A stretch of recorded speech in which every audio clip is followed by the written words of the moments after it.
England 3, Senegal 0. Another 3-0 win for England. So as usual, 10 points, team first, individuals next. Let's go. There's only one change this game from the last game. It was Saka in for Rashford, which is strange, not because Saka's no good, or it's just because Rashford had scored 2 goals in previous games, so it seemed weird to drop him. Maybe Foden, Saka are maybe the more secure wingers, even though Grealish is quite secure himself, but maybe they're more secure over Rashford, so maybe that's why they started this knockout phase. Maybe a Rashford is used better off the bench. As I say that though, he did start the last game and scored twice, so I don't know why he didn't start him, but I did think that was a little bit of a strange decision, but turned out to be fine, didn't it? I didn't actually expect him to start Foden. I thought he'd go ahead and do what Gareth Southgate normally does and he'd start Mount over him. Didn't even start Mount at all in midfield. Maybe that favouritism is finally coming to an end. So that means Henderson was included in the midfield, which is what I've been saying and what I've been wanting, and it turns out that was the right move again. So another 3 goals for England, another clean sheet. Pretty much exactly what they would have wanted from this game, really. No injuries either. Just straight, easy progression to the last 16. No, not the last 16, the quarterfinals. As I said, another 3-0 win, another clean sheet. This is all similar to the Wales game, and what was also similar to the Wales game was the approach to the game again. It was obvious from the very start that they were told out to press like madmen almost, a bit like the last game against Wales, with Bellingham and Henderson just going all out. Well, not all out, but they're just a very, very hard press, which was the right approach. Didn't actually yield any goals in the first 20 minutes or so, and they did actually settle down, I think, after 25 minutes. Their press wasn't as mad and maniac as it was in the first 25. I don't know if they stopped the press because they hadn't scored by then or what was the story, but yeah, it did settle down after around 25 minutes or so. Even though I criticised Saka the last time he was in the team for his pressing, maybe it was just the manager didn't ask for it that time, but since he came back in, along with the rest of the team, they pressed very well. So an improvement in, say, Saka's game from when he played last against the USA. There's some nice team play today and some nice team goals. 2 types of goals today, I'd say. The first and third one were more team goals, and the second goal was a counter-attacking goal, which shows that England have a variety of ways, and it's not just one method of scoring goals. Say like Pep Guardiola teams, Pep really doesn't like counter-attacks because the counter-attacks can be a counter-attack, sort of say, if you start bombing all players forward to make use of the counter-attack. This England team doesn't seem to be, or maybe just they took it this one time, but don't seem to be afraid of counter-attacking, and it did prove dividends on the second goal. That play out on the left-hand side was lovely. The ball from Shaw just didn't cross the line. He got it. He played it on time. Nice pass into Foden, great flick into Kane, I think it was.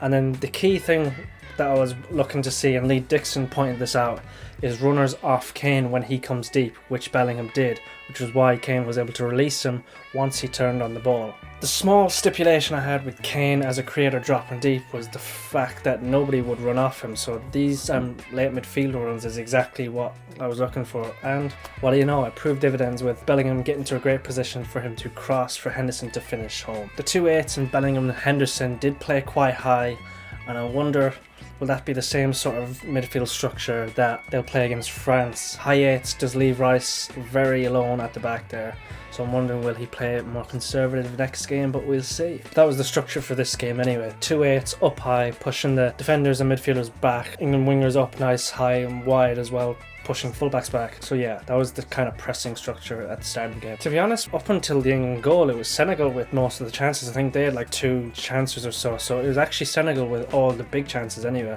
England couldn't really get it out of the back well enough. Misplaced passes from Stones, misplaced passes from Maguire as well too. Straight, trying to cut between the lines, but Senegal cut them out, and then, well, I was going to say took advantage of them, but they didn't score in the end. But still, giving the ball up easily gave Senegal their 2 chances, and the main 2 chances until England scored. So maybe you could say England scored against the run of play. You could probably say that possession wise maybe not, but chances wise England did kind of score against the run of play. Once England got their nose in front though, I think it was plain sailing from there. The second came a couple of minutes later, just before half time, which is just a horrible time for the Senegal team to concede again. And then the third came in within 10 minutes into the second half, and that killed the game, and the second half was quite boring, chopped up by multiple substitutions. Yeah, so second half wasn't great, but that's what you're going to expect when you're 3-0 up in a knockout stage game. But yeah, good team play, good approach team wise. So yeah, no problem, well, a few problems actually with the passing around the back. That's actually a problem that needs to be improved for the French game. maybe that's a problem with people showing availability. Declan Rice doesn't really show himself well for the ball when the centre backs are on it, so I think Rice needs to improve that. That's one of the things I think Phillips might be better at, but Phillips, with his fitness and he only come back from injury, he won't start over Declan Rice. But yeah, maybe something to look out for in the French game. We'll see if that's a problem or not. Number 2 now, on to individuals, and I'm only going to start in one place. It's Jordan Henderson. I called it. Ever since his cameo, I think it was in the USA game, I don't know if he started or just came on, but yeah, I think he came on, but that substitute appearance just not seal it, but that little cameo he gave just, yeah, start him for every game, and what do you know? 2-3-0 wins in a row. Jordan Henderson is key to this England side. People doubted him when they seen him in the starting 11 for a knockout game, but nah, he proved them all wrong, and I called it previously, especially over Mount. If you're going to play Mount, don't play Mount. Play Jordan Henderson. He brings what Mount brings and a lot more. He's always back and leading. His press is ridiculous. When Mount came on, like, his press, he pressed, but he was just constantly giving away fouls. Henderson didn't do that. He pressed well. He sets an intensity to the team, as Bellingham said in his post-match press conference for the Wales game. It's just easy to see what Henderson actually brings. He was popping up in right wing goals that let Saka cut inside. He was picking up right back rolls when Kyle Walker bombed down the line. A bit like I said last game about the 4 positions he takes up. He just allows so much tactical flexibility, brings mad intensity, and just leadership overall, which is what you need for knockout football, really. Jordan Henderson, a little underrated before this game. Maybe not so much now. As Bellingham said, put a bit of respect on his name, like. But yeah, that's Jordan Henderson. Phenomenal game. Scored as well. Even if he didn't score, just what he brings anyway, that would have been fine. But he scored anyway. You scored the first goal too. Just put that in your pie ball and smoke it, sort of thing. So yeah, Jordan Henderson, great game. He's staying in the team, that's for sure. Some of the pundits were saying, well, they were saying this in hindsight after the game, but Henderson in over Mount might look conservative, but boy did he prove them wrong. He was not conservative, he was all out, that man, and he capped it off with a goal, so it kind of proved them wrong. Well, if they were doubting him or if they were just playing devil's advocate, but still, great performance from Henderson. Number 3, I'm going to be talking about this guy every game, I'm sure. Jude Bellingham, balling out yet again. I said it last time that he's a machine, and he's just proven everything. He's not a machine, he's a monster, that lad. His press is ridiculous. He goes in for 50-50s, goes in for 60-40s, but with his engine and pace he gets there. Yeah, he's just a bit mad, isn't he? And I said last time, I was saying every time, tens of millions every game he's adding on. Whoever gets him in the summer, they're going to be one lucky team. Like, that midfield is soared for the next 10 years. He's a joke. He's just got that young kind of go all out, take it by the scruff of the neck. Doesn't matter if you're 19, he's playing like he's 27, 28. His press was mad, just like Henderson's from the very start. He was involved in the goal, the assist. It's because his desire to get to the ball and play on his weak foot was shown multiple times. For that, the first goal, for the second goal as well. He sprinted like a madman out of the box, got his head to it before the Senegalese player. Usually, like in the USA game, that would have been Senegalese player would have got to that first and had a shot. But Jude Bellingham just turned into he won the 50-50 anyway, and drive it up the pitch and play that pass to Foden on his weak foot yet again. And I'm pretty sure he did it again during the game. So that's 3 instances of him, at least 3 instances of him winning 50-50s, driving and playing with his weak foot. Yeah, the boy is mad, like. Him and Henderson, just 2 dogs in midfield, like. When I say dogs, like, sometimes you might mean without quality, but these boys have quality as well, especially Jude Bellingham. That boy's ceiling is ridiculously high. Another game of the World Cup, another top performance from him. I think that's 3 out of 4. 3 out of 4, he's been quite good, to be fair. He'll obviously have a tougher time next game with France. I'm excited to see how he performs against a team like France, and if he's at fault or how he performs. Yeah, looking forward to that. I don't know if he realised this or someone talked to him about it strategically, but when I was calling for people to be making runs off Harry Kane when he drops deep, I was usually saying like Sterling the wingers, but a third runner from midfield like Ilkay Gundogan done in 2020-2021 season to get so many goals. Jude Bellingham did a similar thing when Kane dropped deep, made that, not late run, but made that run into the space that he created, and that's how the goal came about. So I don't know if he noticed that himself or someone told him, but yeah, he was the one that made that run off Kane and got an assist for a goal out of it. What do I say? What am I saying? You gotta listen to me. Alright. Also, an additional note on Bellingham, a little record. Well, first player in a World Cup to score an assist before turning 20 since the great man Messi himself in 2006. So a nice little stat from there. Number 4, Harry Kane. Finally got his first goal of the tournament, which he'd probably be pleased about. No assists today though, but it was his dropping deep again was key for the first goal, like it is for a lot of the goals in this tournament. Kane dropping deep, Foden with a little flick to him. And then Bellingham, because he made that run, Kane was able to find him. So good passing from Kane in the first half. He got his goal at the end of the first half as well. Greatly taken finish from him. Do you know what I didn't know he was so good at? But his hold of play against defenders is actually quite good. I didn't realise this about him until this tournament.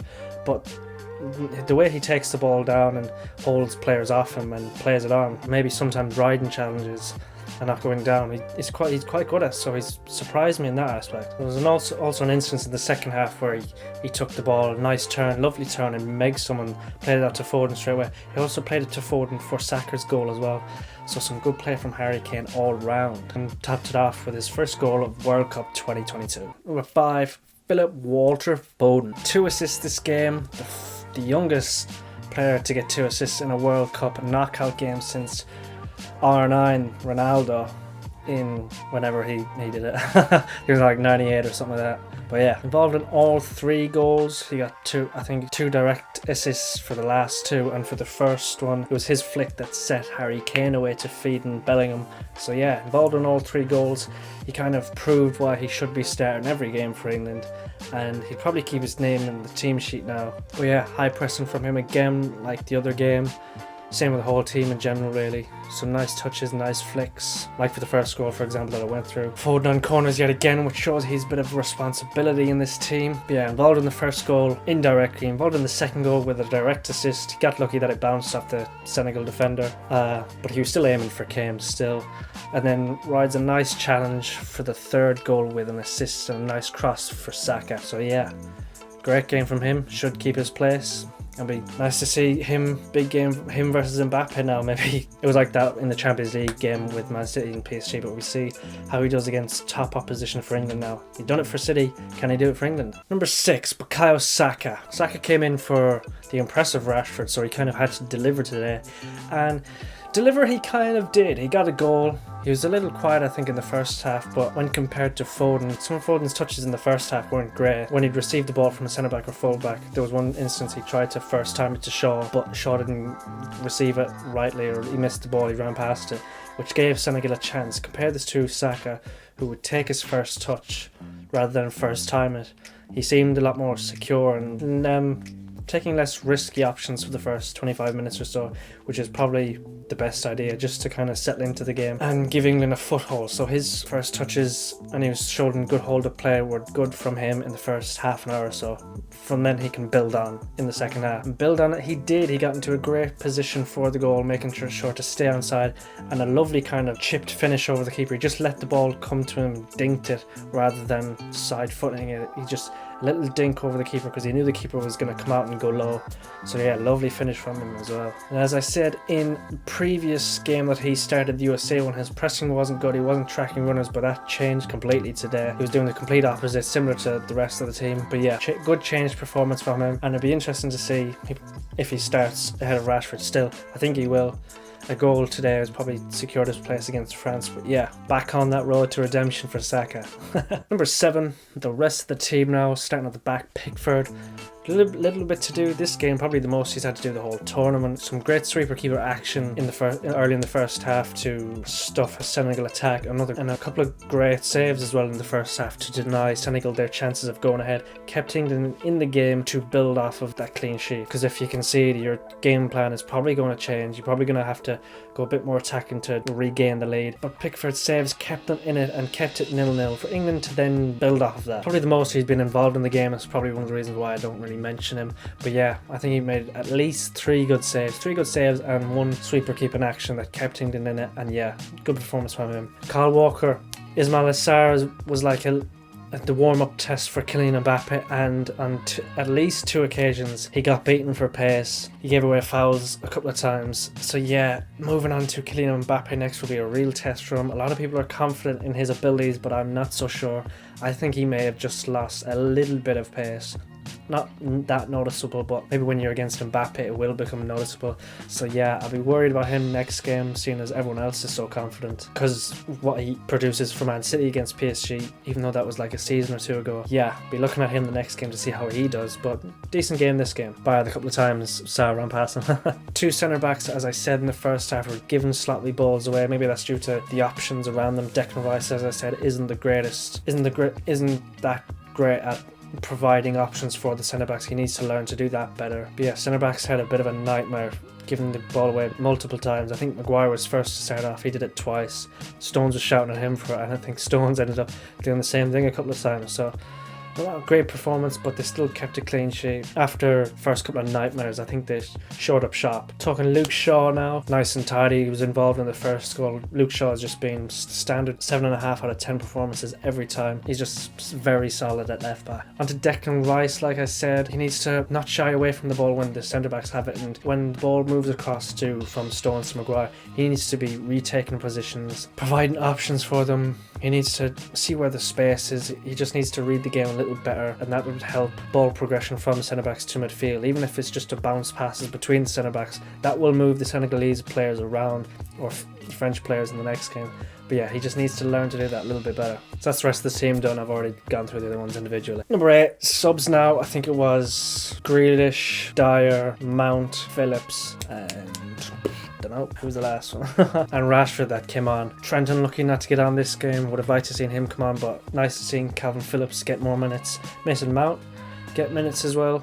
As I said earlier, when he came on, he was pressing well, like you'd want him to, but his press, he was a little overzealous in his press, and he did give away multiple fouls. Maybe that's what you want, trying to break up the game, but yeah, probably not enough to get himself ahead of Henderson, who pressed even more but didn't give away fouls. So just a little tweak in Mount's game, just maybe don't be as overzealous, give away a couple of fouls. Like Grealish and Rashford didn't really set the world alight going forward, although Grealish did have a nice turn in midfield, ran around like one player, but it was a nice turn into midfield and laid it off to the fullback. Then towards the end of the game, he did give up the ball a few times. One fancy flick that, although I like fancy flicks, but it didn't come off, and Rice had to deal with it. Another time he lost his fullback, who got a crossing as well.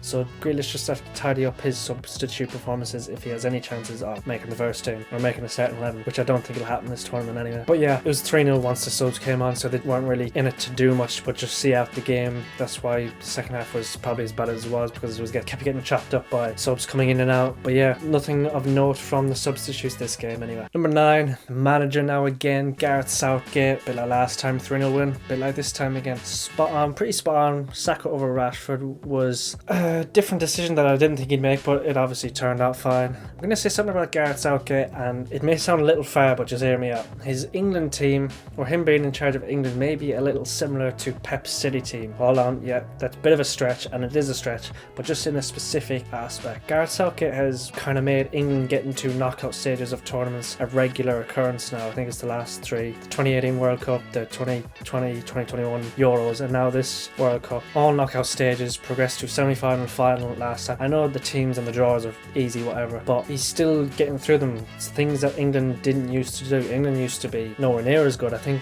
Gareth Southgate's the manager with the most knockout wins, I think. That's a bit similar to Pep and Man City. Man City before Pep weren't the greatest in Europe in knockout competitions, and Pep Guardiola, even though City keep going out in ridiculous ways, they keep getting to these further stages, and they've become a regular in these knockout stages. Things like 10 or 11 seasons in a row now that City have been in the knockout stages. But yeah, Pep a little bit before him, but Pep has stabled that ship in a way that City are always a knockout stage team, similar to Gareth Southgate, who have made England now a constant knockout stage team. That could be due to Gareth Southgate, who knows, but it could be also due to previous managers, but just being absolutely awful and just not being able to gel this England team together. You always hear about this England team now, the camp is just so happy together. Compare that to like the golden generation of your Lampard, Scholes, Gerrard kind of midfield, Michael Carrick, just multiple like big top teams couldn't gel with each other. I think that was maybe one of the reasons why they never did so well. They just weren't able to gel with each other like this current group is, and I think Gareth Southgate, to be fair to him, is a big part of that, and also the team's relationship with the social media, or the media in general. I think Gareth Southgate has linked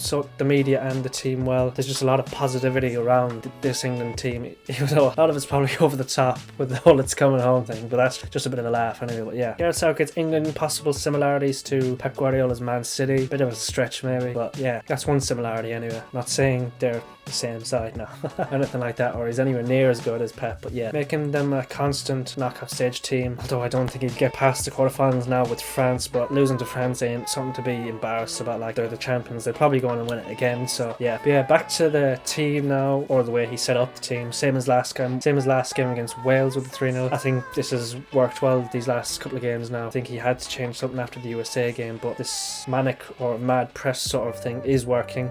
It's creating goals, it's keeping clean sheets, but I wonder, will he change it for the France game? Can you do that against the quality the French have? It'll be interesting to see, and something I'll obviously talk about after the French game. Number 10 now, moving forward. This is just a waffle point to make 10 really, but France in the next stage. I'll probably, as you think about now, I'll probably do a review if I can get it out on time. You'll see it. If you don't see it, obviously I didn't edit it on time, but yeah, wonder what kind of changes will be made for the France game. Some people have been saying he should move to 3 or 5 in the back. I don't know, I think maybe Henderson might revert to his Liverpool role, or his old Liverpool role, when he went over and he's constantly covering for Trent. He's able to help out on that right outside. I think that may be a way to go. It'd be interesting to see anyway how they'll deal with Kylian Mbappe, because that's basically the main threat, and people have been saying Walker will be able to deal with him. But then if you think on like the other side, Luke Shaw versus Dembele is probably a bigger mismatch pace-wise anyway. So you can't really just single out different zones, because the French have so much quality. They have so much quality that you just have to focus on all zones at all times, sort of thing. So yeah, it will be interesting to see how they do in the quarterfinal, and if it's the end of the road for them, and if they'll be coming home or not. But yeah, looking forward to the game on Saturday anyway. Quarterfinal against France. They're not expected to win anyway. It'd be great if they do, but not that bad if they don't. It just depends on their performance really. As long as they compete, I think that would be the main thing. If they compete with the French, I think they can go home happy. But yeah, we will see. So yeah, that's it again from me this time. England 3, Senegal 0. Don't forget to like and subscribe, and I'll see you next time. Peace.